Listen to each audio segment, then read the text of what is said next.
Hello everyone, welcome to the Kiki London YouTube channel. My name is Amanda. In today's video, I have such a pretty nail art design to share with you all. I really loved how this one turned out, so I hope you all enjoy watching. But we're basically going to be doing a cat's eye ombre with some isolated chrome over the top. Now for my base color, I'm going to be using RB26. This is from the new rubber color base collection, and this particular collection of rubber color bases are HEMA free as well, and all of the Kiki London products minus the peel off base coat I believe are TPO free as well. I thought I would mention that as I know it's a hot topic in the nail industry at the moment. But anyway, jumping into this design, of course if you were working on the natural nail, you would come in and do all of your cuticle prep and primer first of all, and then come in with your first coat of base coat. But we've jumped to doing that first coat of RB26. I always like to keep my first coat quite thin. I usually work this into that natural nail plate, and then when it comes to applying that second coat, I like to float it on. If I'm wearing it on my own nails especially, I like to build up a small amount of structure back in that cuticle area. So you'll see here I'm just going to pick up a small ball of gel and just sort of build up that natural nail bed area a little bit more so that we've got a nice natural apex. Now look how stunning this color is. As you can see, it's such a nice milky shade, but I really love the way the gold shimmer runs through this one. I love a milky base, but with a gold shimmer added in, I think also it makes it really pretty for autumn as well because of those gold tones coming through. So now I did do this on all four of the nails, and something I love about the rubber color base collection is they leave behind quite a tacky layer, so when you're ombreing anything over them, it blends in flawlessly. Now speaking of ombre, we're going to be doing a cat eye ombre, so I've picked out Hey Honey from the cat eye collection. Now this is a gorgeous kind of like an amber gold. It's really pretty, and I love how mesmerizing the cat's eye effect looks once you come in and start playing around with the magnet, as it makes the base color a lot darker than what it looks like in the bottle. So starting off, I'm going to apply this using the bottle brush down at the tip of the nail, and I want to fully cover that tip so we do get a nice pop of the gold coming through, and so that of course we can create our cat's eye effect. Then I'm going to take the Kiki London Ombre brush and just start gently blending that colour back. And because you've got that tacky inhibition layer left behind from the rubber base, it just melts in effortlessly. Like as you can see, I've only done a few strokes with my brush and it's blended in. You really don't have to do much. So if you struggle with any kind of ombre, this is one that you will definitely be able to do. It's very beginner friendly. Of course, I then took the magnet so that we could come in and wave it over the gel polish and create that cat eye effect. I'm going to do this on all four of the nails, so I'll share some other tips and tricks that I found. Now I did find that when you are working with the cat's eye gel polish, the part of the cat's eye gel polish that you want to sort of pull your magnet over, you don't want to play about with this with your brush too much, because obviously it moves about those magnetic particles, so it can make it look a little bit uneven. Now if this does happen when you start waving your magnet over them, it does kind of reset it anyway. So maybe just go swipe your magnet over the surface without touching the gel polish once or twice, and then go in and start moving it to manipulate the design to how you want it to go. Now you could do this in two coats if you want the gold to pop a little bit more. So you could put one coat down, blend it back like I'm doing here, and then pop it into cure, and then repeat that step, but then on the second coat come in and create your cat's eye effect. But I did like how soft and subtle this looked in one coat. The gel polishes are pigmented enough that you're getting that gold coming through, but I wanted this whole look to look quite soft and just picking up on those gentle gold tones. I didn't want to add too much vibrancy by coming in with that second coat. After I did this set, I did a very similar set using the pink rubber base that's in this collection and one of the pink cat's eye collection gel polishes. I can't remember the names off the top of my head, but I'm going to try and upload that video on my own YouTube channel as well, because I really just loved, straight away of doing this, I just loved how much the cat's eye gel polish with the shimmery base looked, I just was like, oh my god, this is so pretty. It's definitely a look that I would wear myself. I feel as though it's a very salon friendly design because it doesn't take too long to do, but it looks magical. And who doesn't love playing around with the cat's eye gel polishes? As you can see here with this one, I was just playing around trying to sort of see what wavy effects I could create with the magnet. And this is something else I love. You can play about with this as much as you want, and then if you don't like how it looks, just brush over it with the bottle brush, and then you kind of like reset the gel polish and you can do it all over again.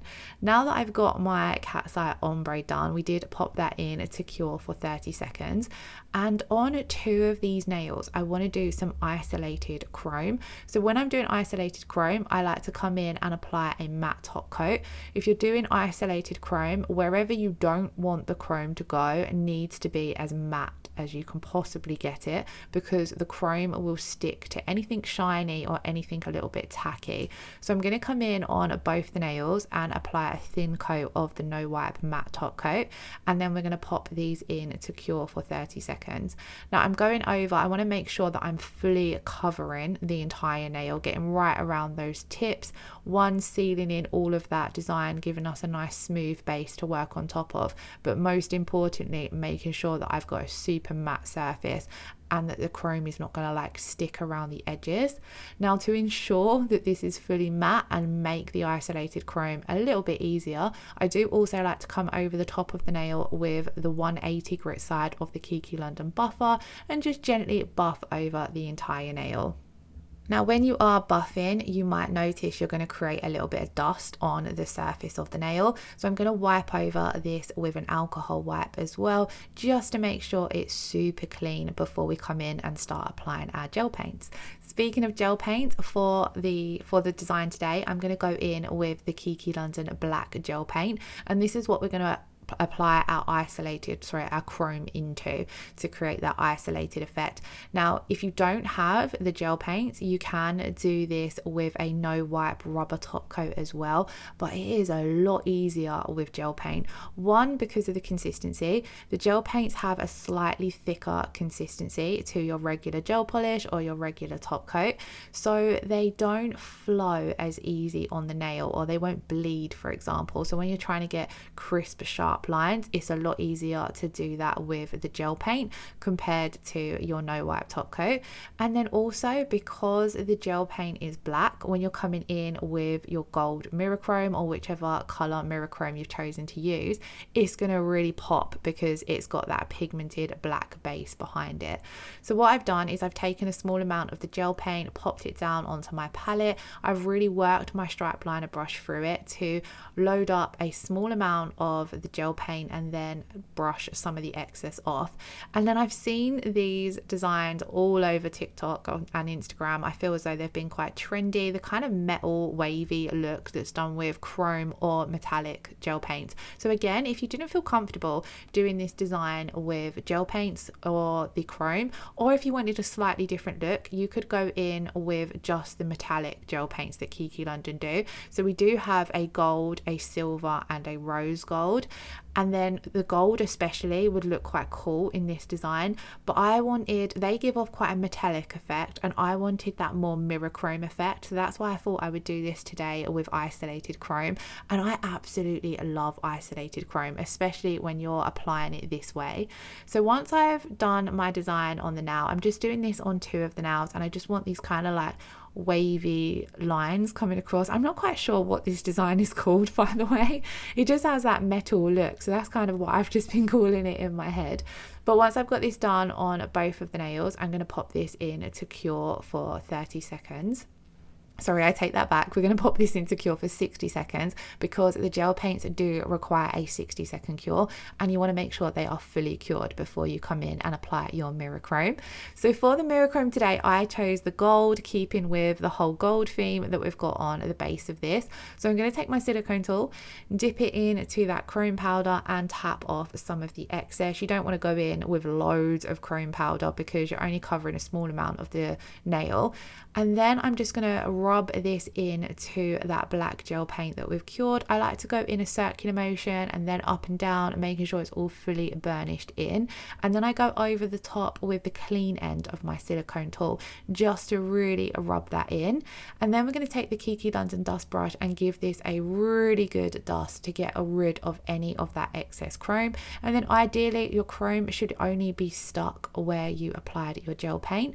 Now I was quite impressed with how much of the excess we got rid of, but I do always still like to come in with my round nail art brush. This is an older one that I just keep for using with alcohol, because obviously alcohol, repeatedly using alcohol on your brushes will dry out the bristles. So I always just have an older one that I use for alcohol, and I'm just using this to clean up around the areas that we don't want any of that chrome, just so it is super clean and really going to make the chrome detailing pop. Then we're going to repeat that step again on the second nail. So just really rubbing it in, using up and down and circular motions. As you can see, it burnished in effortlessly, and then I'm just taking that clean end to go over and rub it all in. And then once again, dust away that excess. I kind of pinch the dust brush together to make it a little bit more dense and then brush it away.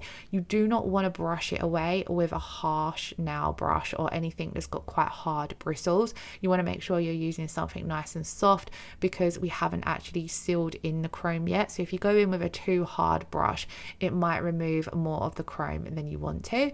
And then just clean it up again with a little bit of alcohol. And how funky does this look? Like, I absolutely love it. If you wanted to keep these with the matte base, you could just come in and top coat with top coat over your chrome gold. But I just wanted to I wanted these to look fully glossy because we've got that shimmery base, so I wanted to bring that back. But I do also think these would look amazing with the matte base and then just the gold chrome top coated with glossy top coat. I might have to try that, because now I kind of want to see what one I would prefer, because I do love a matte and glossy combo. But we're going to come in today with the crystal top coat, and on the nails that have the chrome, I'm just being careful to float this on so that we don't disturb any of that chrome powder. But I do find when working with the gel paints, everything sticks down quite securely, so you don't pick up any chrome on your top coat brush, which is amazing, because no one likes contaminating their top coat with chrome. And then from then onwards, you've just got shimmery nails. Now once you have top coated all of the nails, you're going to pop them in to cure for a final 60 seconds. And I just loved how cozy these turned out. I think they were a really nice early autumn, late summer design, or for someone who's not quite ready for a seasonal change just yet and doesn't want to go full on autumn with like orange and browns. Do let me know what you think in the comments below. Let me know if you have tried this look already, or if you're going to give it a go. If you did enjoy today's video, please do give it a thumbs up, leave us a comment below, and hit that subscription button if you haven't already. And I shall see you all again in next week's video. Thank you all so much for watching. Lots of love. Bye bye.